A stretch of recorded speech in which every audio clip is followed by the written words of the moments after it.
మీ దేవుడు పని చేసే వారినే కాపాడలేడా? మీ దేవుడికి శక్తి లేదా అని చాలా మంది మాట్లాడుతున్నారు. మా ఫ్యామిలీలో కూడా ఒకళ్ళు అన్నారు, మీ మతంలో ఎవరు చనిపోవటం లేదా? ఒకళ్ళకి ప్రాబ్లం వస్తే ప్రార్థన చేస్తే మీ హస్బెండ్ బతుకుతారమ్మా, నమ్ముకో, యేసు ప్రభుని నమ్ముకో అంటే మీ మతంలో ఎవరు చనిపోవట్లేదా అని మాట్లాడిన క్వశ్చన్ చేశారు. అందుకు ఈరోజు మనం ఆన్సర్ తెలుసుకున్నాం. ఎందుకు మనలో కూడా క్రైస్తవులలో కూడా అంటే దేవుణ్ణి నమ్ముకుంటే అన్నీ మంచిగా జరుగుతాయి, అన్నీ మంచిగా జరుగుతాయి. అసలు చావు రాదా? దేవుణ్ణి నమ్ముకుంటే చావు రాదా? కష్టాలు రావా? శ్రమలు రావా?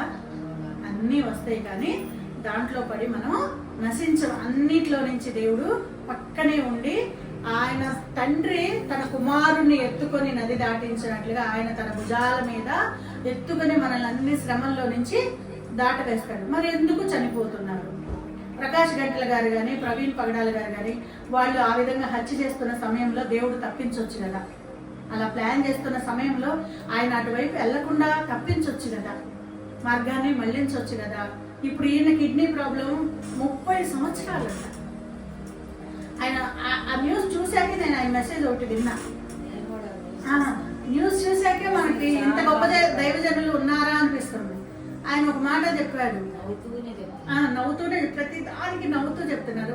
ప్రవీణ్ పగడాల గారు ఎలా నవ్వుతూ చెప్పారో ప్రకాష్ గంటలా గారు కూడా నవ్వుతూ వాక్యం చెప్తున్నారు. ఆయన చెప్పిన దాంట్లో నాకు ఒకటి మంచిగా అనిపించింది. ఏంటి అంటే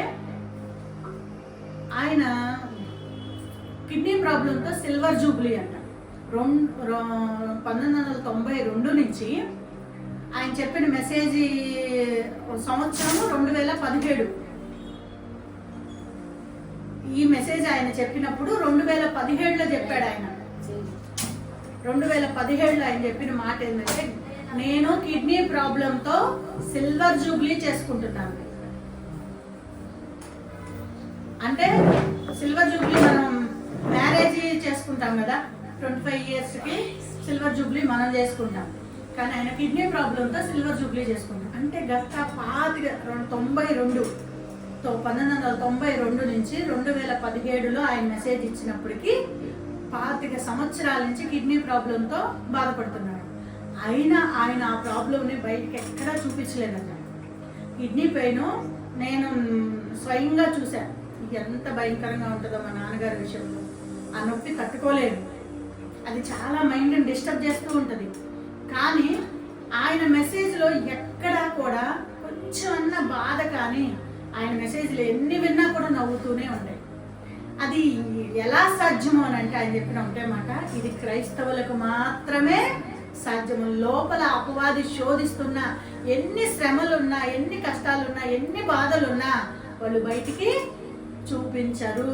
ఎందుకంటే నమ్మకం, దేవుడు ఉన్నాడు. శద్రకు మేషకు అబేద్నెగోలు అగ్నిగుండంలో ఉన్న వాళ్ళు ఏమైనా అరుపులు కేకలు వేసి భయపడ్డారా?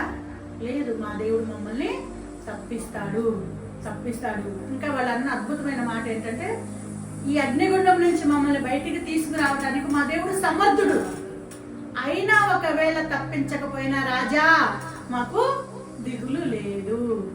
సేమ్ మాట ప్రకాష్ గంటల నుంచి విన్నాను.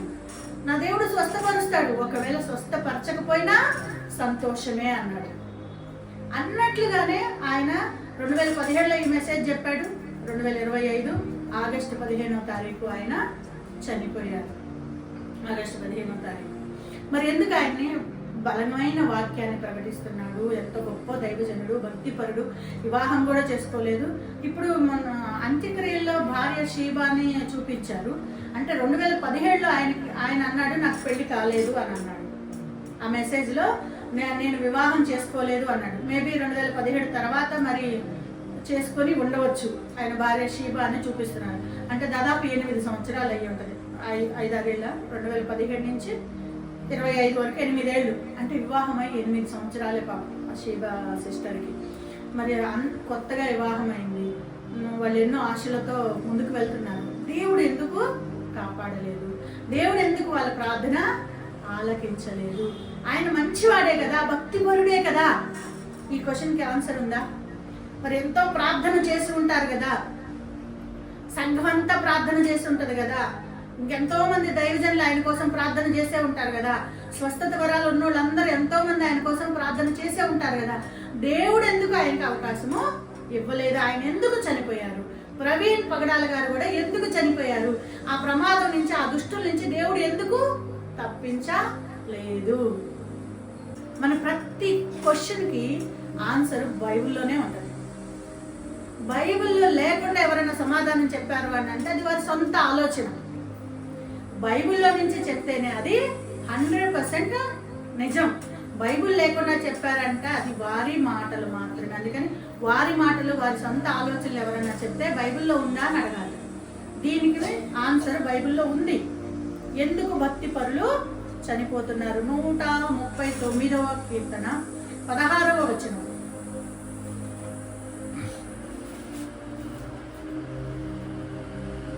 నేను పిండమునై ఉండగా నీ కన్నులు నన్ను చూచెను. నియమింపబడిన దినములలో ఒకటైనా కాకమునుపే నా దినములన్నీ నీ గ్రంథములో లిఖితములాయను. పిండమై ఉండగానే దేవుడు దావీదు గారిని చూచాడంట. నియమింపబడిన దినములలో ఒకటైనను కాకమునుపే. నియమింపబడిన దినములు అంటే ఏంటి? ఒకటైనా కాకమునిపే అని. నియమింపబడిన దినములలో ఒకటైనా కాకమునిపే అంటే దేవుడు తల్లి గర్భంలో పిండంగా పెట్టినప్పుడే ఇన్ని దినాలు ఈ ఆత్మకి, ఈ పిండానికి, ఈ పిండము మనిషిగా మారి భూమి మీదకి వచ్చిన తర్వాత మరలా ఈ భూమిని విడిచి తండ్రి దగ్గరికి వెళ్ళేంత వరకు ఇన్ని దినాలు అనేది దేవుడు నియమిస్తాడు.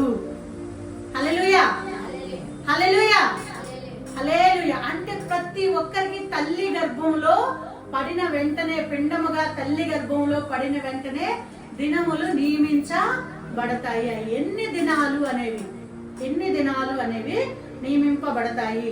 నియమింపబడిన దినములలో ఒకటైనను కాకమునిపే నా దినములన్నీ నీ గ్రంథములలో లిఖితములాయనను.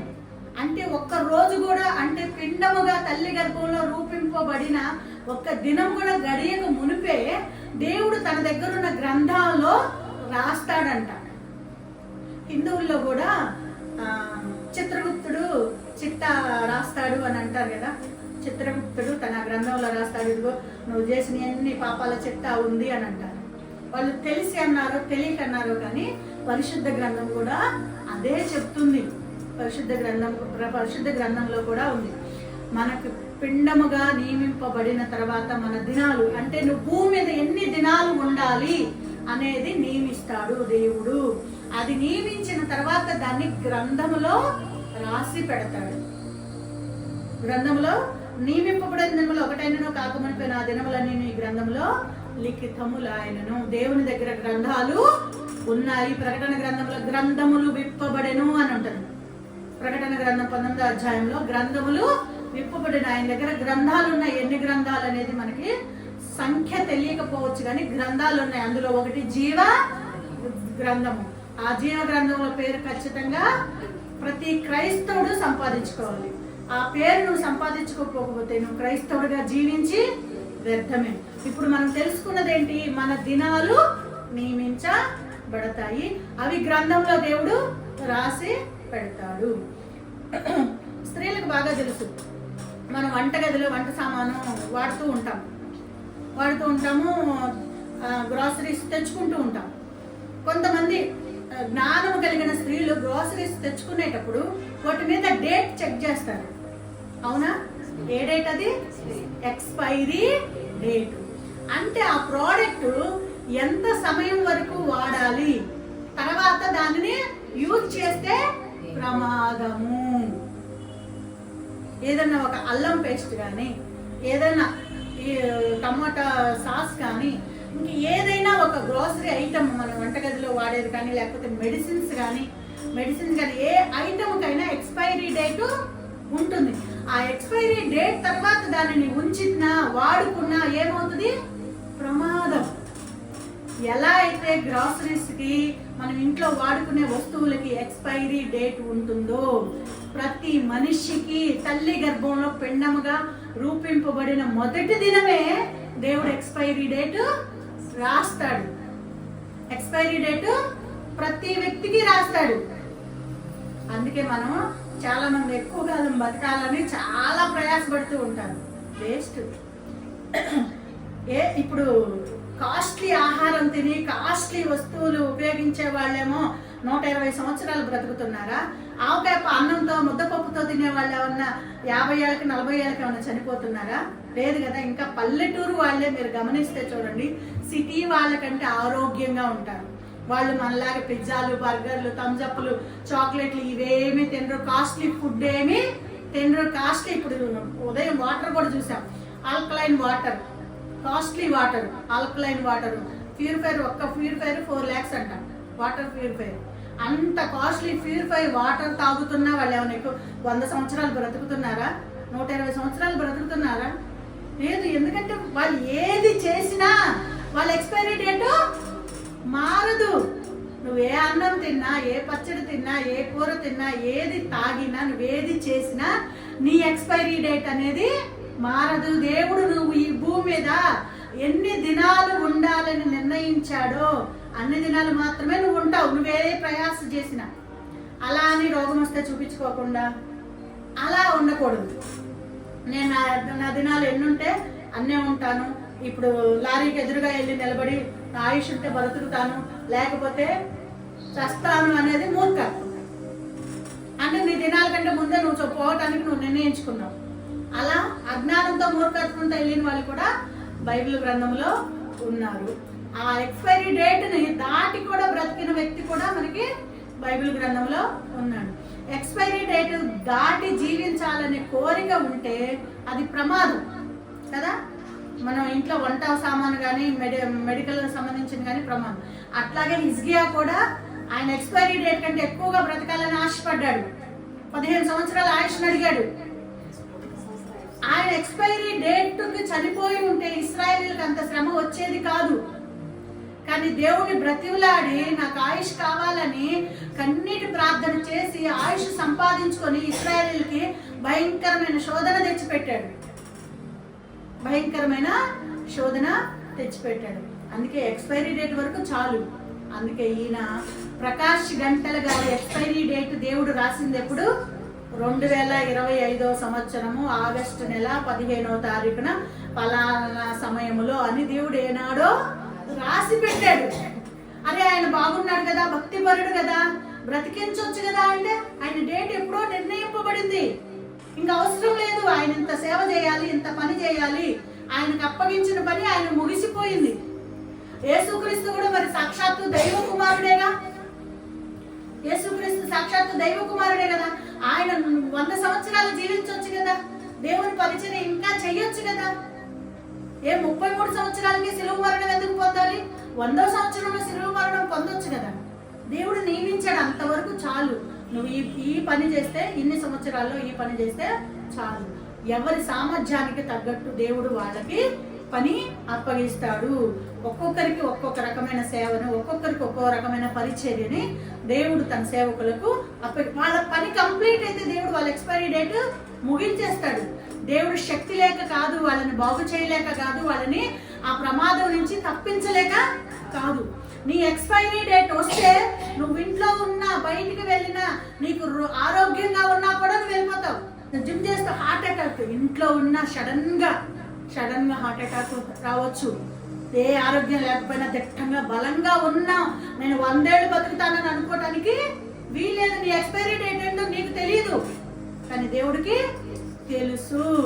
మన ఎక్స్పైరీ డేట్ ఏందో మనకి తెలియకపోవచ్చు, కానీ అది దేవుని దగ్గర ఎప్పుడో తన గ్రంథంలో లిఖించి పెట్టాడు. నువ్వు ఎంత బలంగా ఉన్నా, నేను 100 ఏళ్ళు బతుకుతాను, 70 ఏళ్ళు బతుకుతాను, నాకు 90 ఏళ్ళ ఆయుష్ కావాలి, నేను వాళ్ళ పెళ్లి చూడాలి, వీళ్ళ పెళ్లి చూడాలి అనుకుంటే కుదరదు. ఆయన నియమించేశాడు, ఎప్పుడో నియమించేశాడు. ఆ ఎక్స్పైరీ డేటు వరకు మాత్రమే ఎవరైనా ఉంటారు. అందుకే దేవుడు ప్రకాష్ గంటల గారు ఎంతమంది ప్రార్థన చేసినా కూడా ఆయనకు అవకాశం ఇవ్వలేదు. ఎందుకంటే ఎక్స్పైరీ డేట్ దాటి ఉంచినా కూడా, భక్తి పరులైనా కూడా అది ప్రమాదమే. మనం చూడటానికి టమాటా సాస్ ఫ్రిడ్జ్లోనే పెడతాం, లేకపోతే మెడిసిన్ తీసుకున్నాం, ఫ్రిడ్జ్లో ఉంటాయి, మంచిగా ఉంటాయి టాబ్లెట్లు, ఎక్స్పైరీ డేట్ దాటింది, అరే ఏం కాదులే వేసుకుంటే ఎన్ని సైడ్ ఎఫెక్ట్స్ వస్తాయి. ఎక్స్పైరీ డేట్ అంటే భయంకరమైన ప్రమాదం కొన్నిటి వల్ల జరగకపోయినా సైడ్ ఎఫెక్ట్స్ మాత్రం వస్తాయి. అందుకనే అంత దూరం వెళ్లకుండా ఉండటానికి దేవుడు నీతిమంతులను, భక్తి పరులను దేవుడు ముందుగానే తీసుకెళ్తాడు. ఇంకా ఒక అద్భుతమైన మాట ఉంటుంది, యెషయా గ్రంథము 57వ అధ్యాయము 1-2 వచనాలు. నీతిమంతులు నశించడం చూసి ఎవరునూ దానిని మనస్సున పెట్టరు, భక్తులైన వారు తీసుకొని పోబడుచున్నారు, కీడు చూడకుండా నీతిమంతులు కొనిపోబడుచున్నారని ఎవరికి తోచదు. దేవుడు వారిని ఎందుకు అంత భక్తి పరులే, అంత దేవుని ఎందుకు భయభక్తులు కలిగి జీవించిన వాళ్ళే, లోకానికి వేరే జీవించిన వాళ్ళే, ఎందుకు వాళ్ళు అన్యాయంగా, ఇప్పుడు ప్రకాష్ గంటల వారిని ఎందుకు దేవుడు అన్యాయంగా ముందుగా తీసుకెళ్ళాడు? కిడ్నీయే కదా, దేవుడు బాగు చేయొచ్చు కదా అంటారు.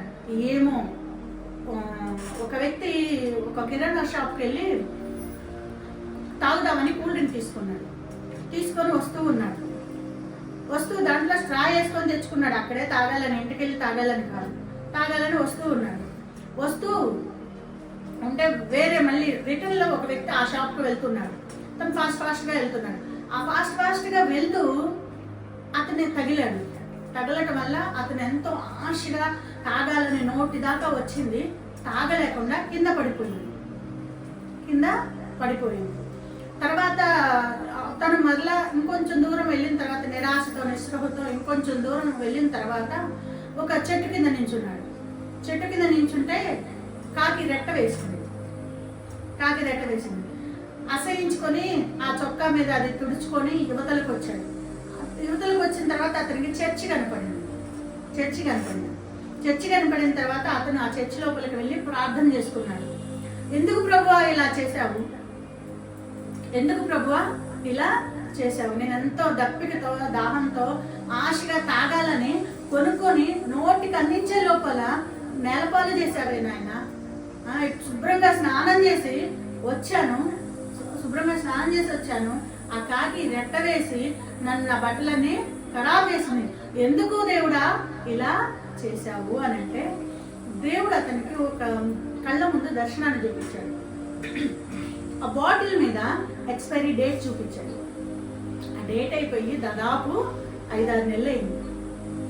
అది తాగితే అతనికి ప్రమాదం అని దేవుడు ఇతని ద్వారా దానిని నేలపాలు చేశాడు. మరలా చెట్టు కింద కూర్చొని తను కాకి రెట్ట వేయగానే దాన్ని తుడుపుకొని క్లీన్ చేసుకోవడానికి యువతలకు వచ్చాడు. అది క్లీన్ చేసుకోవడానికి పక్కకి రాగానే ఆ చెట్టు కొమ్మ ఇరిగి పడిన దర్శనాన్ని దేవుడు చూపించాడు. అంటే అప్పటికప్పుడు ఆ పరిస్థితులను చూసి మనము ఎందుకు దేవుడా ఇలా చేశాము అని అంటాం, కానీ ఆ కష్టంలో, ఆ ఇరుకులో నీకు మేలు దాగి ఉన్నది అని మనం గ్రహించలేము. అది దాటి బయటకు వచ్చాక కొన్ని రోజుల తర్వాత మనకి అర్థమవుతుంది. అతడు ప్రార్థన చేసుకుంటే దేవుడు వెంటనే దర్శనంలో చూపించాడు. అప్పుడు అతను వెంటనే మోకరించి కృతజ్ఞతాస్తుతులు చెల్లిస్తాడు. అలాగే ప్రకాష్ గంటల గారు కానీ, ప్రవీణ్ పగడాల గారు కానీ ఇక్కడ చూశారు కదా, కీడు చూడకుండా నీతిమంతులు కొనిపోబడుచున్నారని ఎవనికి తోచదు. వాళ్ళని ఎందుకు తీసుకెళ్తున్నాడు దేవుడు అని అంటే, కీడు చూడకుండా. ఈ ప్రపంచంలో ఇప్పుడు ఈ కాలం ఏ కాలము? రాకడ సమయం. వేదనలు ప్రారంభమైనవి. మీరు గ్రహిస్తున్నారో లేదో, యుద్ధాలు జరుగుతున్న యుద్ధ సమాచారం మనం వింటున్నాం. వేదనలు ప్రారంభమైనవి. ఈ వేదనలు తర్వాత రాబోయే కీడులు చూడకుండా భక్తి పరులను దేవుడు ముందుగానే తీసుకువెళ్తున్నాడు. అదే వాక్యంలో ఉంది, నేను చెప్పట్లేదు. నీతిమంతులను నశించడం చూచి ఎవరునో దానిని మనస్సున పెట్టరు, భక్తులైన వారు తీసుకొని పోబడుచున్నారు, కీడు చూడకుండా నీతిమంతులను దేవుడు కొనిపోతున్నాడని వారు ఎవ్వరూ గ్రహించట్లేదు. అంటే రాబోయే కీడు మనం ఏమనుకుంటాము అంటే, ఇప్పుడు మనం ముందుగా నేను చెప్పాను కదా, అరే వివాహం అయ్యి 8 సంవత్సరాలే కదా, ఎన్నో ఆశలతో వాళ్ళు అడుగు పెట్టి ఉంటారే, దేవుడు ఇంకొంచెం సమయం ఇవ్వచ్చు కదా అని మనం అనుకుంటాం. కానీ దేవుని దృష్టిలో ఈ భూలోకములో మన యాత్ర అనేది అది శాశ్వతమైనది కాదు, నిత్య జీవాన్ని ఇచ్చేది కాదు, పూర్తి సంతోషాన్ని ఇచ్చేది కాదు. అదొక మాయ మాత్రమే, మాయ మాత్రమే. దీనికంటే ఇప్పుడు నీ బిడ్డ ఎవరో ఇంట్లో ఉంటూ అక్కడ పంచభక్ష పరిమాణాలు తింటూ సంతోషంగా ఉంటున్నాడని నువ్వెంతకాలం నీ బిడ్డకి నువ్వు దూరంగా వాళ్ళ ఇంట్లో ఉంచగలుగుతావు? ఉంచలేవు కదా. ఉంచుతారా ఎవరన్నా? నా బిడ్డ నా దగ్గరికే రావాలి, పచ్చడి తిన్నా నా బిడ్డ నా దగ్గరే ఉండాలి, నా కొడుకు నా దగ్గరే ఉండాలి. అది తల్లిదండ్రుల ప్రేమ. మరి తండ్రి ప్రేమ కూడా అలాంటిది. అందుకే ఈ భూమి మీద నువ్వు ఎంత సంతోషంగా ఉన్నా అది అశాశ్వతమైనది, అది ఆయనకు తెలుసు. శాశ్వతమైన నిత్య జీవాన్ని, విశ్రాంతినిచ్చే ఆ ప్రదేశంలోనికి నేను ఎంత త్వరగా తీసుకుంటే ఆయనకు అంత సంతోషం. అందుకే ఆయన బిడ్డల్ని, ఆయనకి ఇష్టమైన బిడ్డలను నియమింపబడిన దినములు అయిపోతే ఆయన ప్రతి ఒక్కరిని పిలుచుకుంటాడు. కానీ ఈ భక్తి పరులకు ఎక్కువ ఆయుష్ ఇవ్వండి. ఎందుకంటే ఆయన ఇష్టంగా ఎంతో కష్టపడి ఈ లోకాన్ని విసర్జించి వాళ్ళ పని చేశారు కాబట్టి వాళ్ళకి తక్కువ దినాలే దేవుడు నియమించాడు. అది ఆయన ఇష్టం, మనం అడగటానికి లేదు. ఎందుకయ్యా నాకు ఈ తక్కువ దినాలు నియమించావంటే అది ఆయన ప్రేమ. నువ్వు అంత ఇష్టమైన వ్యక్తివి కాబట్టి ఎంత త్వరగా నిన్ను ఆయన హక్కును చేర్చుకోవాలని ఆశపడుతున్నాడు. దీనికంటే చనిపోయిన వాళ్ళకి తెలిసింది గొప్ప ఆనందం, సంతోషం. ఇది ఒట్టి మాయ. భూలోకంలో మనం అనుభవించే అన్ని మాయ. దేవుని దగ్గర మనం పొందుకునే ఆనందం, సంతోషం దీనికి 1000 కోట్ల రెట్లు ఉంటుంది. ఆ నిత్య ఆనందంలో, నిత్య జీవంలో వాళ్ళు ప్రవేశించారన్న సంగతి భూమి మీద ఉన్న మనుషులకు తెలియదు. అయ్యో వాళ్ళ బాధ్యతలు తీరకుండా వెళ్ళిపోయారే, అయ్యో వివాహం కొన్ని దినాలే అయిందే, వాళ్ళు సంతోషాన్ని అనుభవించకుండా పోయారే అని అనుకుంటాం. కానీ వాళ్ళు ఇంతకంటే 1000 రెట్ల ఆనందకరమైన దేవుని దగ్గర వాళ్ళు జీవిస్తున్నారన్న సంగతి మనము గ్రహించలేము. అదే మాట ఇక్కడ ఉన్నది. వారు విశ్రాంతిలో ప్రవేశిస్తున్నారు, కీడు చూడకుండా నీతిమంతులు కొనుక్కోబడుచున్నారని ఎవరికి తోచదు, ఎవరు ఆలోచించరు. వాళ్ళు ఇక్కడ భూమి మీద ఉన్న కీడును చూడకుండా కష్టాలు, దుఃఖాలు, శ్రమలు, వేదనలు. ఇప్పుడు ఆయనకి కిడ్నీ ప్రాబ్లంతో 30 సంవత్సరాలు బాధపడ్డాడు. ఈ బాధ, వేదన అక్కడ ఉంటుందా? ఉండదు. ఎంతో ఆనందం, సంతోషం. ఆ పరిశుద్ధాత్మను పొందుకున్న వాళ్ళకే దేవునిలో ఉన్న ఆనందం తెలిసింది. భార్యాభర్తల ప్రేమ కంటే, బిడ్డల ప్రేమ కంటే, ఈ లోకంలో ఉన్న ప్రేమ కంటే దేవుని ప్రేమ ఎంతో శ్రేష్టమైంది. అది అనుభవించిన వాళ్ళకే తెలుస్తుంది. పరిశుద్ధాత్మతో నింపబడిన వాళ్ళకే తెలుస్తుంది. అది ఉన్నతమైనది. అందుకే దేవుడు నన్ను రుచి చూసి తెలుసుకో. ఆయన రుచి మధురం. ఈ భూమి మీద నువ్వు ఎన్ని రుచులు ఉన్నా కూడా దేవుని రుచికి ఈ భూమి మీద ఏ రుచి కూడా సాటి కాదు. అంత అద్భుతమైన రుచిని అనుభవించడానికి, ఆనందాన్ని అనుభవించడానికి ఆయన భక్తులు వెళ్ళిపోతున్నారు. అది మంచిది. వాళ్ళేమో అగ్నిగుండానికి వెళ్ళరు. భూమి మీద ఇంత కష్టపడి దేవుని సేవ చేసి అందరికీ ఒక మార్గాన్ని ఏర్పరిచిన వాళ్ళు నిత్య జీవంలో పరదేశంలో ఉండటానికి వాళ్ళు వెళ్తున్నారు.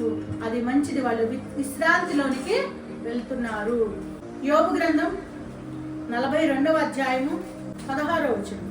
అటు తరువాత యోబు 140 సంవత్సరాలు బ్రతికి తన కుమారుల కుమారులను 4 తరముల వరకు చూచెను. పిమ్మట యోబు కాలము నిండిన వృద్ధుడై మృతి నొందెను.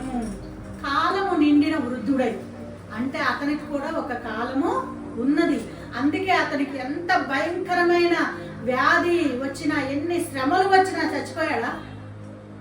శరీరం అంతా కురుపులు వచ్చి చీము గారుతుంటూ ఆ దురదను తట్టుకోలేక చేతితో గీక్కుంటే దురద తగ్గట్లేదని చెల్ల పెంకులతో గీక్కున్నాడు. రక్తం కారిపోతుంది. శరీరం యొక్క దురద తట్టుకోలేక పెంకులతో గోక్కుంటే రక్తం కారిపోతుంది. అలాంటి స్థితిలో ఉన్న ఆయన కూడా ఆయన చనిపోలేదు. ఎందుకంటే ఆయన కాలము నిండలేదు. దేవుడు ఆయనకి 4 తరాలు చూసేంత ఆయుష్ ఇచ్చాడు. 4 తరాలు చూసేంత ఆయుష్ ఇచ్చాడు. అందుకే ఆయన 4 తరాలు చూశాడు.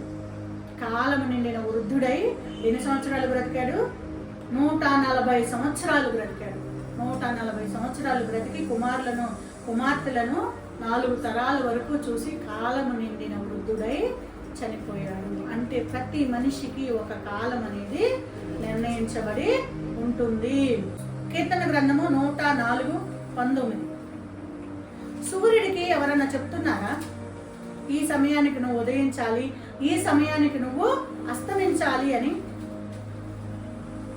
మరి ఎందుకు సూర్యుడు ఖచ్చితంగా ఉదయకాలము ఉదయిస్తాడు, సాయంకాలము అస్తమిస్తాడు. 104:19. ఋతువులను తెలుపుటకై ఆయన చంద్రుని నియమించను, సూర్యునికి తన అస్తమయ కాలము తెలియను. దేవుడు చేసిన సృష్టిలో అస్తమయ కాలం తెలిసింది ఒక సూర్యునికి. మనకు తెలియదు మనం ఎప్పుడు అస్తమిస్తామో, ఎప్పుడు మన ఎక్స్పైరీ డేటో మనకు తెలియదు, కానీ సూర్యునికి మాత్రం తెలుసు తను ఎప్పుడు దిగిపోవాలి, మళ్ళా ఎప్పుడు ఎక్కాలి అనేది. దేవుడు సూర్యునికి మాత్రమే తన అస్తమయ కాలాన్ని తెలియజేశాడు. అపోస్తల కార్యములు 1:7 కాలములు సమయములు ఎవరి స్వాధీనములో ఉన్నవి? తండ్రి యొక్క స్వాధీనములో ఉన్నవి. దానిని మనము మార్చుకోలేము. దేవుడు తన స్వాధీనంలో ఉంచుకున్నాడు. ఎందుకంటే నువ్వు ఎలా మార్చుకోవాలనుకున్నా, నువ్వు ఎక్కువ కాలం బ్రతకాలన్నా హిజ్కియాకే ఇచ్చాడు, కానీ తర్వాత ఎవ్వరికి ఆయన ఆశ ఇచ్చినట్లుగా పరిశుద్ధ గ్రంథంలో లేదు. కాలములను సమయములను తండ్రి తన స్వాధీనమందు ఉంచుకొని ఉన్నాడు. వాటిని తెలుసుకొనటం మీ పని కాదు. చాలా మంది జ్యోతిష్కులు చెప్తారు, నీకు ఇంతకాలం ఆయుష్ ఉంది, నువ్వు ఎంతకాలం బ్రతుకుతావు. అలా చెప్పిన వాళ్ళు నిజంగా బ్రతికారా? ఇక్కడ దేవుని యొక్క వాక్యం ఏమని చెప్తుంది? వాటిని తెలుసుకొనటం మీ పని కాదు అన్నాడు. తండ్రి తన స్వాధీనంలో ఉంచుకున్నాడు. అంటే ఎవ్వరు వాళ్ళు ఎంతకాలం బ్రతుకుతారు అనేది ఎవ్వరికి భూమి మీద తెలియదు. అంటే జ్యోతిష్కులు చెప్పేది కూడా అంతా అబద్ధము. నువ్వు ఇంతకాలం బతుకుతావు, ఇంతమంది పిల్లలకి అంటావు, ఇట్లా ఉంటావు అని చెప్తుంటారు కదా, అదంతా అబద్ధము. ఎవ్వరికి దేవుడు తెలియచేయలేదు. మన ఎక్స్పైరీ డేట్ గురించి కూడా తండ్రికి తప్ప, తండ్రి కుమారులకి ఇద్దరికి తెలుసు, కానీ ఏ మనుషునికి కూడా అది తెలియదు. దేవుడు ఎవరికి తెలియచేయడు. ఎవరికి నువ్వు ఇప్పుడు ఇంతకాలమే బ్రతుకుతావు అని ఎవరన్నా చెప్తున్నారు అని అంటే, ఈ మధ్య నేను ఒక దైవజనుడు నాకు దేవుడు చెప్పాడు, నేను ఇంతకాలం బ్రతుకుతాను, అది కూడా యూట్యూబ్లో చాలా హల్చల్ చేసింది. నేను ఇంతకాలం బ్రతుకుతాను అని చెప్పాడు దేవుడు అనేది. దేవుడు అయితే తెలియజేయడు. ఆ తండ్రి తన స్వాధీనంలో ఉంచుకున్నాడు. ఎవ్వరికి దేవుడు తెలియచెయ్యడు. ఎందుకంటే అది తెలిస్తే మనము తట్టుకోలేము. మన వేషాలు చాలా ఉంటాయి అన్నమాట. అది తెలిస్తే ఇక చచ్చేలోపు అన్నీ అనుభవించాలని చెప్పేసి అంటారు చూడు, పిచ్చి 1000 రకాలు అన్నట్టు అట్లా మనం మారిపోయే అవకాశం ఉంటుంది. కాబట్టి మన ఎక్స్పైరీ డేట్ని దేవుడు ఎవ్వరికి తెలియచేయడు. మన ఊరియా విషయం చూద్దాం. 2వ సమూయేలు గ్రంథము 11:14 ఊరియాని దావీదు అన్యాయంగా చంపుతాడు. మరి నిన్నటి దినము మనం చూసాము, మీరు విన్నారో లేదో, సహస్ర కేసు. అమ్మాయిని కూడా పాపం 10 సంవత్సరాల పాప. సమాజం ఎట్లా తయారవుతుందంటే అది వేదనలకు ప్రారంభం అని ఇందాక చెప్పాను కదా. వేదనలు ఇలాంటి ఇంకా మనం ఎన్ని ఘోరాలు చూస్తున్నాం కూడా. అసలు ఊహించని ఘోరాలు, ఊహించని విధంగా అసలు మనుషులు ఎంత రాక్షసులుగా, తల్లి తన సంవత్సరం పిల్లాన్ని వదిలిపెట్టేసి ఎవరినో తీసుకొని వెళ్ళిపోవటం. మళ్ళీ ఇవాళ కొత్తగా న్యూస్లో ఉప్పల్లో ఎవరో కడుపుతో ఉన్న భార్యను చంపి ముక్కలుగా నరికి ఎక్కడో పడివేయటం, కడుపుతో ఉన్న భార్యను. ఇప్పుడు ఈ పిల్లాడు చూస్తే 10 సంవత్సరాల పిల్లాడు డబ్బులు దొంగతనం కోసం వెళ్ళి ఆ పిల్లని చంపటం. అసలు ఎంత క్రూరమో. వాడు 18 సార్లు కత్తితో పొడిచాడంటే వాడి ఆలోచనలు ఎలా ఉన్నాయి? వాడు ఇప్పుడే ఇలా ఉన్నాడంటే పెద్ద అయితే వాడికి ఎలా తయారవుతాడు? వాడిని బ్రతకనివ్వటం అసలు అనవసరం, వేస్ట్. అలాంటి వాళ్ళు సమాజానికి చీడ పురుగులు. వాడిని బ్రతకనివ్వకూడదు. ఎందుకంటే 14 సంవత్సరాల వయసులోనే వాడు ఇలా 18 సార్లు ఆ అమ్మాయిని కత్తితో పొడిచి గొంతు దగ్గర కూడా 7 సార్లు కత్తిపోటు. అంత క్రూరంగా చంపాడు అని అంటే వాడు ఇంకా పెరిగి మళ్ళీ దొంగతనానికి ప్లాన్, నోట్బుక్లో ప్లాన్ వేసుకోవటం. అసలు ఏంటి వాడి ఆలోచనలు? పిల్లలు ఇలా తయారవటానికి న్యూస్లో నేను విన్నప్పుడల్లా, మీరు విన్నారో లేదు, తల్లిదండ్రులదే తప్పు అని అంటున్నారు. మీరు విన్నారా? అలా వదిలేయటం, తండ్రి తాగుబోతవ్వటం, తల్లి పనులకు వెళ్ళటం, కుటుంబం తల్లే పనిచేసి పోషించే పరిస్థితి రావటం, పిల్లల్ని పట్టించుకోకపోవడం.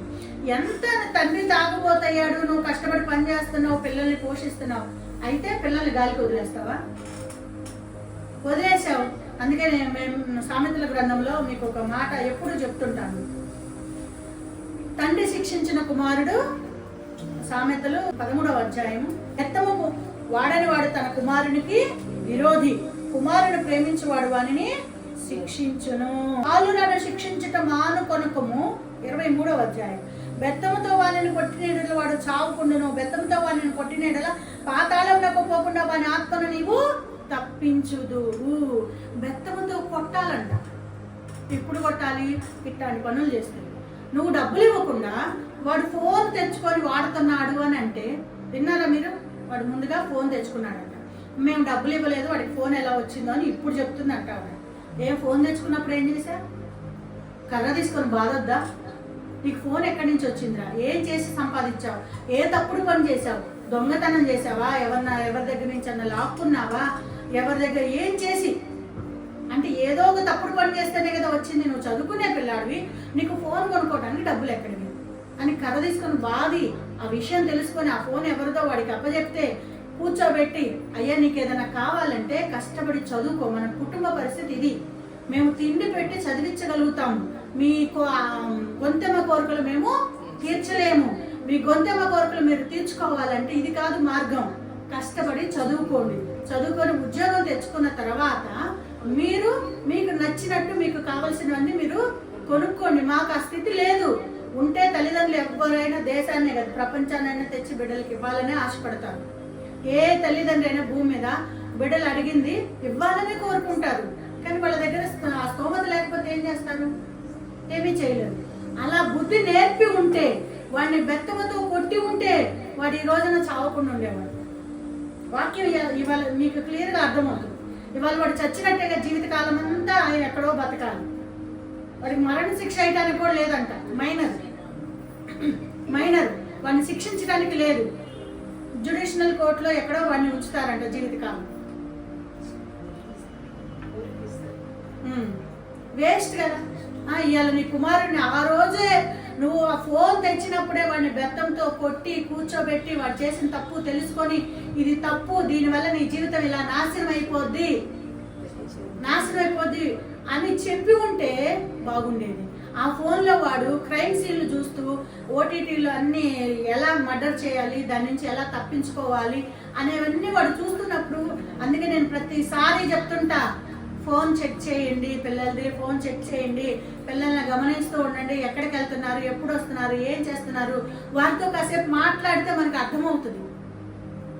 ఎవరు తప్పించుకోలేరు, ఏదో ఒక సందర్భంలో చెప్పేస్తారు.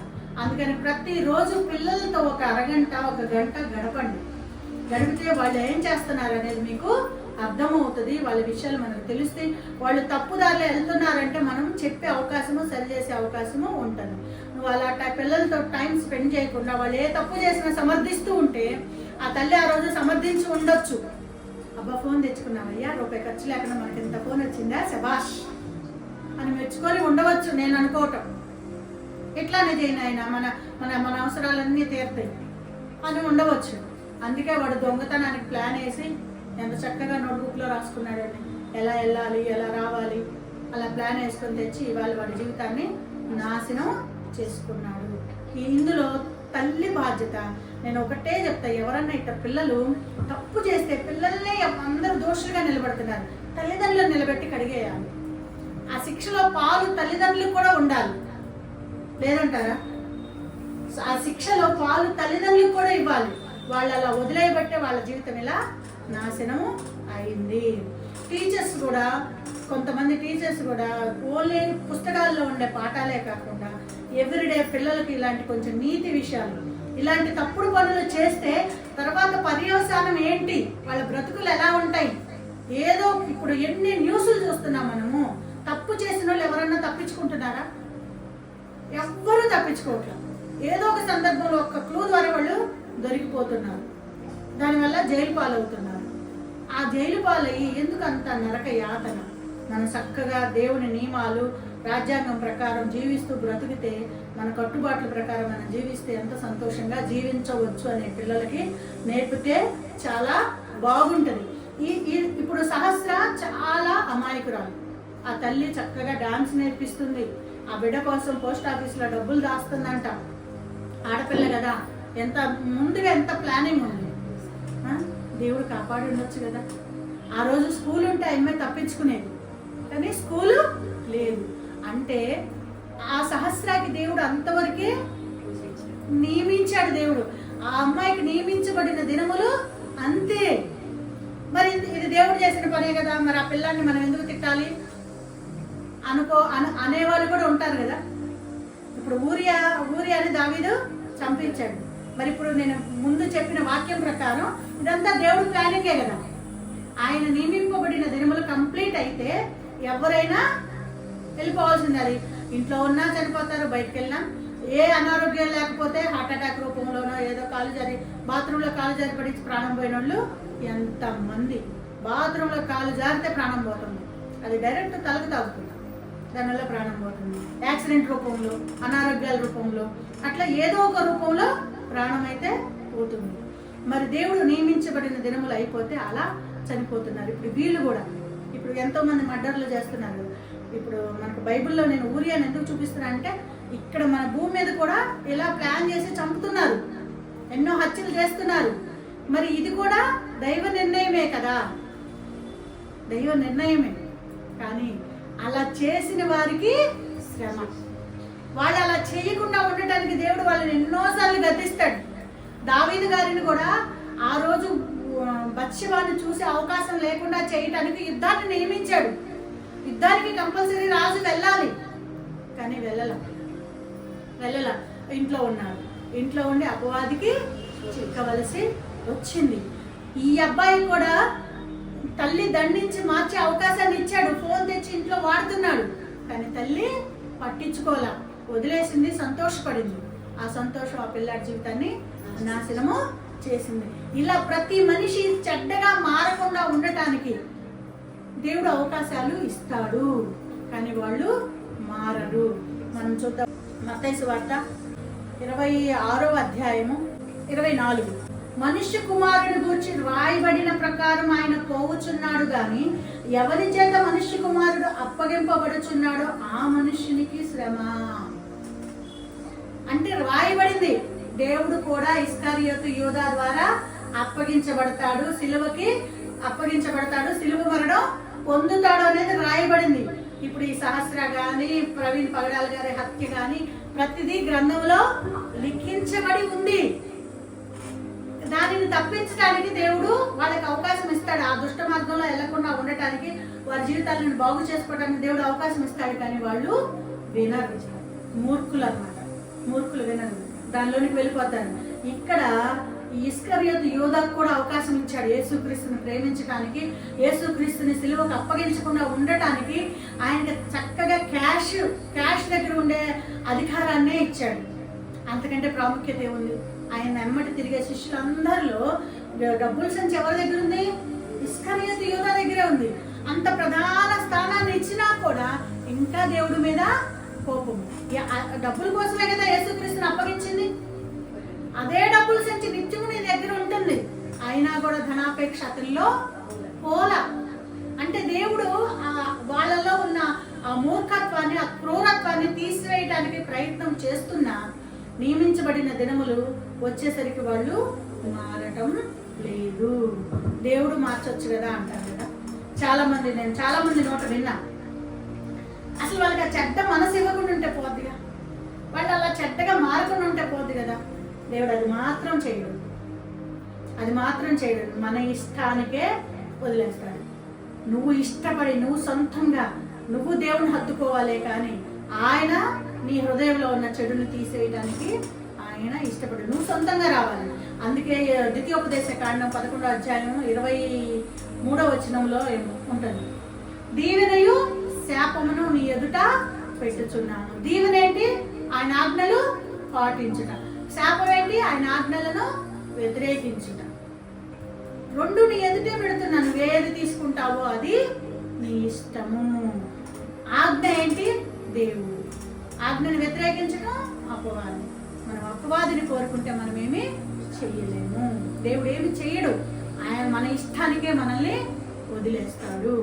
అందుకే ఇక్కడ ఇస్కరియోతు యూదాని మార్చడానికి వాడిలో ఉన్న ధనాపేక్షను దేవుడు గ్రహించి ఆ పరిస్థితి, ఆ శ్రమలోనికి, ఆ శోధనలోనికి వాడు వెళ్లకుండా ఉండటం కోసం దేవుడు అతనికి డబ్బు సంచినే ఇచ్చాడు, ఆ అధికారాన్ని ఇచ్చాడు. అయినా వాడిలో ఉన్న ధనాపేక్ష పోలేదు. 30 వెండి నాణాల కోసం యేసుక్రీస్తును అప్పగించాడు. అందుకే యేసుక్రీస్తు అద్భుతమైన మాట ఇక్కడ తెలియజేస్తున్నాడు. మనుష్య కుమారుడు గూర్చి రాయబడిన ప్రకారం ఆయన పోవచ్చున్నాడు. ఎలా అయితే రాయబడిందో అలా పోవచ్చున్నాడు. కానీ ఎవరి చేత మనుష్య కుమారుడు అప్పగింపబడుచున్నాడు ఆ మనుషునికి శ్రమ. ఎవరి చేత అంటే ఇప్పుడు రాయబడిన ప్రకారం వీళ్ళు పోయే వాళ్ళంతా మంచోళ్ళే. ఎవరి చేత చంపబడిన ప్రవీణ్ పగడాల వెళ్ళిపోయారు, మంచి ఆయన నిత్యమైన సంతోషంలోకి వెళ్ళిపోతాడు. ఇప్పుడు ఈ సహస్ర కూడా చిన్న బిడ్డలు ఎక్కలేం వస్తుంది. చిన్న బిడ్డలది పరలోక రాజ్యము. ఆ బిడ్డ 13వ ఏట నుంచో ఏమో మనం యవనస్తులుగా మారిపోతాము. టీనేజ్ 13, 14, 15, 16, 17, 18 ఇదంతా టీనేజ్ కింద వస్తుంది.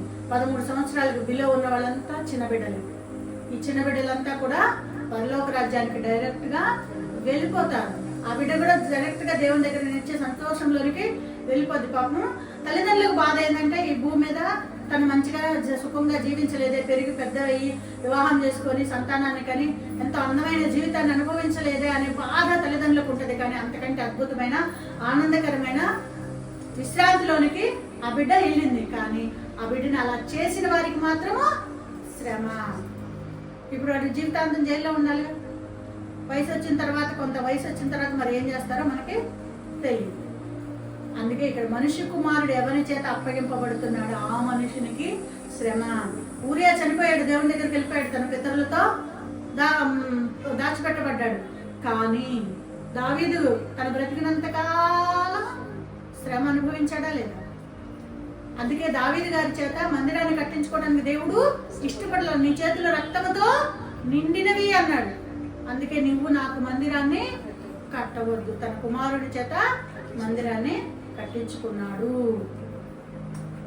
ఇంకా అద్భుతమైన మాట ఎస్గేల్ గ్రంథము. ఇలా మనుషులు మారకుండా ఉండటానికి దేవుడు వారికి ఎన్నో అవకాశాలు ఇస్తూనే ఉంటాడు. కానీ వాళ్ళు వినరు.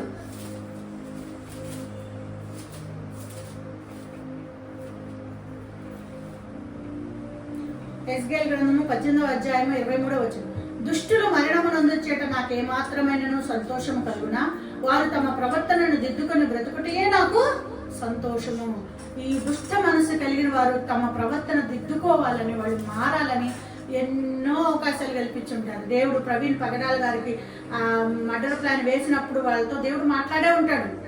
అది తప్పు తప్పు తప్పు తప్పు అని వాళ్ళని అటువంటి ఆలోచన నుంచి విడిపించడానికి ఎన్నో అవకాశాలు దేవుడు వాళ్ళ ముందు పెట్టి ఉంటాడు. కానీ వాళ్ళు వినరు. దుష్టులు వినరు. వాళ్ళని మార్చాలని, వాళ్ళు ఆ దుష్టత్వంలో చనిపోకుండా ఉండాలని, ఆ శ్రమలో పడకుండా ఉండాలని దేవుడు వాళ్ళకి ఎన్నో అవకాశాలు ఇస్తాడు. కానీ వాళ్ళు వినరు. వాళ్ళు అలా చనిపోవటం, ఇలా హత్యలు చేయటం అనేది దేవునికి ఇష్టము లేదు. మరి ఇంకా కొంతమంది అంటుంటారు, ఎందుకు ఇలా దేవుడు ప్లాన్ చేయాలి, కొంతమందిని ఎందుకు ఇలా హత్యకి, ఇప్పుడు కిడ్నీ వ్యాధితో 30 సంవత్సరాలు బాధపడేటట్టు ఆయన ఎందుకు చేయాలి, అంత పసిపిల్ల అలా 18 కత్తిపోట్లు పొడిచి అంత భయంకరమైన చావు దేవుడు ఎందుకు నియమించాలి అని అంటుంటారు కదా. వాళ్ళకి ఇర్మియా గ్రంథము 18వ అధ్యాయము 4 నుంచి 10 వచనాలు. కుమ్మరి జిగటమంటితో చేయుచున్న కుండ వాని చేతిలో విడిపోగా ఆ జిగటమన్ను మరలా తీసుకుని కుమ్మరి తనకు యుక్తమైనట్టుగా దానితో మరి ఒక కుండ చేయును. కుమ్మరి తెలుసు కదా, కొండలు తయారు చేసే వ్యక్తి. ఆయన జిగట మన్నును తీసుకొని ఒక పాత్ర చేయాలనుకుంటాడు. కానీ ఆ మట్టి అంటే ఆయన చేతిలో నుంచి విడిపోతున్నాడు. అంటే ఆయన చెయ్యాలనుకున్న పాత్ర చెయ్యకుండా ఆ మట్టి ఆయన చేతిలో నుంచి విడిపోతుంది. అయినా దేవుడు ఆ కుమ్మరి ఊడుకుంటాడా? మరలా ఆ మట్టిని తీసుకొని సరే ఇంకొక పాత్రను, అంటే చేయాలనుకున్న పాత్రను కాకుండా ఇంకొక పాత్రను దేవుడు తయారు చేస్తాడు. తనకు యుక్తమైనట్టుగా దానితో మరి ఒక కుండ చేశాను. అంతటి యెహోవా వాక్కు నాకు ప్రత్యక్షమై ఇలాగ సెలవిచ్చును, ఇశ్రాయేలు వారలారా, ఈ కుమ్మరి మట్టికి చేసినట్లు నేను మీకు చేయలేనా? ఇదే యెహోవా వాక్కు. జిగటమన్ను కుమ్మరి చేతిలో ఉన్నట్లుగా ఇశ్రాయేలు వారలారా మీరు నా చేతిలో ఉన్నారు. దాన్ని పెళ్ళగింతుననియో విరగొట్టుననియో నశింపజేయుదుననియో ఏదో ఒక జనమును గూర్చి గాని ఒక రాజ్యమును గూర్చి గాని నేను చెప్పి ఉండగా, ఏ జనమును గూర్చి నేను చెప్పితునో ఆ జనము చెడుతనము చేయటం మానిన ఎడల నేను వారికి చేయనుద్దేశించిన కీడును గూర్చి పడుదును. కీడు చేయాలనుకున్న దేవుడు కూడా సంతాపపడతాడంట. పడ్డాడా లేదా? ఏ విషయంలో సంతాపడ్డాడు? ఎవరికి కీడు చేయాలనుకున్నాడు? నినివే పట్టణస్థులను దేవుడు శిక్షించాలనుకున్నాడు కదా. కానీ వాళ్ళు పశ్చాత్తాపంతో వాళ్ళ చెడుతనాన్ని విసర్జించినప్పుడు దేవుడు వాళ్ళకి చేయాలనుకున్న కీడుని బట్టి పశ్చాత్తాపడ్డాడు. అట్లానే దేవుడు ఆ చేతిలో నుంచి విడిపోయిన తర్వాత కూడా ఇంకొక కుండను తయారు చేయడానికి ఇష్టపడతారు. ఆ ఇష్టపడిన తర్వాత ఈ దేవుని చేతిలోనికి పూర్తిగా వచ్చిన తర్వాత, అరే వీళ్ళకా నేను ఇలా చేయాలనుకున్నది అని ఆయన బాధపడతాడు. అది ఆయన ఇష్టం. ఒక పాత్రను ఘనమైన దానిగా చేస్తాడు. ప్రతిదీ మనకు అవసరం కాబట్టి ఒకటి ఘనమైనది ఉంటుంది, ఒకటి అందరూ గొప్ప వాళ్ళే, అందరూ వ్యాపారస్తులే, అందరూ నేను పై సీట్లోనే ఉంటాను అంటే కింద సీట్లో కింద పనిచేసే వాళ్ళు ఎవరు? ఇప్పుడు అందరూ అలా ఆలోచిస్తే మనం ఒకరోజు పని అమ్మాయి రాకపోతే మనం అల్లాడిపోతాం కదా, మనం అల్లాడిపోతాం. మరి ఆ పని చేసే వాళ్ళు లేకపోతే ఎట్లా? అందుకని ఏ పని కాదు, వాళ్ళు కావాలి కాబట్టి దేవుడు ప్రతిదీ అలా నియమిస్తాడు. అది ఆయన ఇష్టం. దాన్ని క్వశ్చన్ చేసే హక్కు మనకి లేదు. నన్నెందుకు ఇలా చేశావు, వాళ్ళని ఎందుకు అలా ఉంచావు అనటానికి రైట్ మనకి లేదు. ఇదిగో దేవా నీ చేతిలో మేమున్నాం, నీ ఇష్టం నాయన, నీ ఇష్టం. న్యాయాధిపతులు 10:16. అప్పుడు ఇశ్రాయేలీయులు, మేము పాపము చేసి ఉన్నాం, నీ దృష్టికి ఏది అనుకూలమో దాని చొప్పున మాకు చేయుము, దయచేసి నేడు మమ్మను రక్షింపుము. నీ దృష్టికి ఏది అనుకూలమో, అయ్యా మేము పాపం చేసినైతే కరెక్ట్, నీ దృష్టికి ఏది న్యాయమో ఏది అనుకూలమో దాన్ని చేయి అంటే నువ్వు శిక్షించినా రక్షించినా అది నీ ఇష్టం, నీ ఇష్టం. ఎందుకంటే మేము పాపము చేసి ఉన్నాం, నీ దృష్టికి ఏది న్యాయమో అది ఏది అనుకూలమో దాని చొప్పున మాకు చేయము, దయచేసి నేడు మమ్మల్ని మాత్రము రక్షించమని చెప్పి యెహోవాను సేవింపమని తమ మధ్యనున్న అన్య దేవతలను తొలగింపగా అట్లా సరెండర్ అయిపోయారు ఇశ్రాయేలీయులు. దేవునికి సరెండర్ అయిపోయారు. మనం కూడా అలా సరెండర్ అవ్వాలే కానీ దేవుణ్ణి క్వశ్చన్ చేయాలి. నన్నెందుకు ఇలా చేశావు అంటానికి లేదు. మనం ఏదో ఒక విషయంలో పొరపాటు చేసి ఉంటాము. ఇశ్రాయేలీయులు అలా సరెండర్ అయ్యారు. మేము పాపం చేశాము కానీ అయ్యా నీ చిత్తం, నీ దృష్టికి ఏది అనుకూలమో అది చెయ్యి. కానీ ఇప్పుడు మేము వాళ్ళలో నా పాపాన్ని తీసివేసుకుంటున్నాం. వాళ్ళు తీసేసుకొని సరెండర్ అయ్యారు. యేసుక్రీస్తు కూడా సరెండర్ అయ్యాడు దేవునికి. అయ్యా నా ఇష్టము కాదు నీ చిత్తమే సిద్ధించునుగాక. దేవుడు యేసుక్రీస్తు క్వశ్చన్ చేశాడా, నన్ను ఎందుకయ్యా ఈ శిలువ మరణానికి అప్పగించావు, నన్నెందుకు నీ కుమారుణ్ణి, ఎంతో ఇష్టమైన నీ ప్రియ కుమారుణ్ణి, ఎంత అల్లారు ముద్దుగా పెంచుకున్న ప్రియ కుమారుణ్ణి అలా మేకులు కొట్టడానికి, ముళ్ళ కిరీటం పెట్టడానికి, కొరడాలతో కొట్టడానికి ఎవరన్నా అప్పగిస్తారా? మరి యేసుక్రీస్తు క్వశ్చన్ చేశాడు తండ్రిని. తండ్రి చిత్తానికి మనం లోబడాల్సిందే. మన డెస్టినీ అంటారు కదా, మన డెస్టినీ కానీ మన ఎక్స్పైరీ డేట్ కానీ ఎలా రాశాడో దేవుడు మనకి తెలియదు. దానికి మనము లోబడాల్సిందే. శ్రమ కలిగినప్పుడు, అనారోగ్యం కలిగినప్పుడు దేవుణ్ణి నిందించడానికి, దూషించడానికి లేదు. ప్రకాష్ గంటెల గారు కానీ, ప్రవీణ్ పగడాల గారు కానీ, వారు నేను అనుకుంటా ప్రవీణ్ పగడాల గారు వాళ్ళు గుద్దుతున్నా చంపుతున్నా ఆయన నవ్వుతూ ఉండుంటారు. హల్లెలూయా. ఎందుకంటే దేవుడు తప్పించడానికి సమర్థుడు. దేవుడు తప్పించట్లేదు అని అంటే ఇది నాకు ఆయన పెట్టిన ఆఖరి దినం, ఇక నేను ఆయన్ని కలుసుకోబోతున్నాను, నా తండ్రి దగ్గరికి నేను వెళ్ళబోతున్నాననే ఆనందంతో ఆయన ఉండి ఉంటాడు. ప్రతి క్రైస్తవుడు అలా సంతోషించాలి. కానీ మన వ్యాధిలో, మన కష్టంలో దేవుణ్ణి నిందించే వారంగా మనము ఉండకూడదు. మన ఎక్స్పైరీ డేట్ ఎంత సమయంలో ఉందో మనకు తెలియదు. కాబట్టి నేడే రక్షణ దినం, నేడే అనుకూల సమయం కనుక ఎప్పటికప్పుడు మనము మన బ్రతుకులను సరిచేసుకుంటూ రేపేమి సంభవించునో మనకు తెలియదు. మన ఎక్స్పైరీ డేట్ ఏంటో మనకు తెలుసా? తెలియదు. ఎంతకాలమో తెలియదు, అసలు రేపేం జరుగుతుందో తెలియదు, ఇంకా సాయంత్రానికి ఏమవుతుందో తెలియదు. కనుక ఇదే సమయం. అందుకని ప్రతి సమయం, ప్రతి నిమిషం నీకు ఎప్పుడైనా నేను తప్పు చేశాను అనిపిస్తే వెంటనే మోకాలేసి క్షమించమని దేవుడిని అడగాలి. లేకపోతే ఆ మరుక్షణంలో ఏదైనా నీకు ఎక్స్పైరీ డేట్ వచ్చింది అనుకో, హఠాత్తుగా హార్ట్ అటాక్ వచ్చి నువ్వు పోయావు అనుకో, నువ్వు క్షమాపణ పొందకుండా పోతే పరదేశికి నువ్వు వెళ్ళలేవు. అందుకని ప్రతి నిత్యము మనల్ని మనం సరి చేసుకుంటూ దేవుణ్ణి పాదాలు పట్టుకొని క్షమించమని అడుగుతూ ఉండాలి. అందుకని నీతిమంతులు ఎందుకు చనిపోతున్నారు అని అంటే దేవుడు వాళ్ళకి అంతవరకే నియమించాడు. ఆయన రక్షించడానికి సమర్థుడు. వాళ్ళ ఎక్స్పైరీ డేట్ అంతే.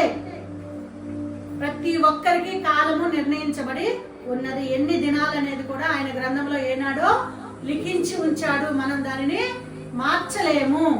కాబట్టి ఒకటి మార్చుకోగలము. అందులో మన ఏమన్నా చెడ్డ దినాలు ఉంటే, అయ్యా ఆ చెడ్డ దినాల్లోనికి నేను ప్రవేశించకుండా నువ్వు నాకు సరి చేసుకోవడానికి ఇచ్చిన అవకాశాన్ని ఉపయోగించుకొని నేను మారాలి అని ప్రార్థన చేసుకోవాలి ప్రతి ఒక్కళ్ళు. ఎందుకంటే మనలో కూడా ఎంతో మంది చెడుగా దేవునికి వ్యతిరేకంగా జీవించే వాళ్ళు చాలా మంది ఉన్నారు. దేవుడు అవకాశం ఇస్తున్నా మారట్లేదు. అందుకనే మోకరించి ప్రార్థన చేసుకోవాలి ప్రతిరోజు. అయ్యా నువ్వు ఇచ్చిన ప్రతి అవకాశాన్ని నేను వినియోగించుకోవాలి, నేను మారాలి, నీకు ఇష్టమైన బిడ్డగా జీవించాలి. నా దినములలో, నాకు నియమింపబడిన దినములలో ఏమన్నా నీకు ఆయాసకరమైన దినములు ఉంటే వాటిని తీసివేయి. దేవుడికి ఆయాసకరమైన దినములు మనకు నియమించబడిన దినాల్లో ఉండకూడదు. మనం బ్రతికినన్ని కాలం మనకు నియమింపబడిన దినములన్నీ కూడా ఆయన్ని సంతోషపెట్టే విధంగా ఉండాలి. అలా ఉంటేనే మనము విశ్రాంతిలోనికి ప్రవేశిస్తాం, నిత్య జీవములోనికి ప్రవేశిస్తాం. దేవునితో యుగ యుగాలు ఆనందంగా సంతోషంగా ఉండటానికి మనము వారసులం అవుతాము. అలా మనకు నియమింపబడిన దినములలో మనము ఉండాలని కోరుకుంటూ దేవుడి చిన్న వాక్యాన్ని దీవించునుగాక.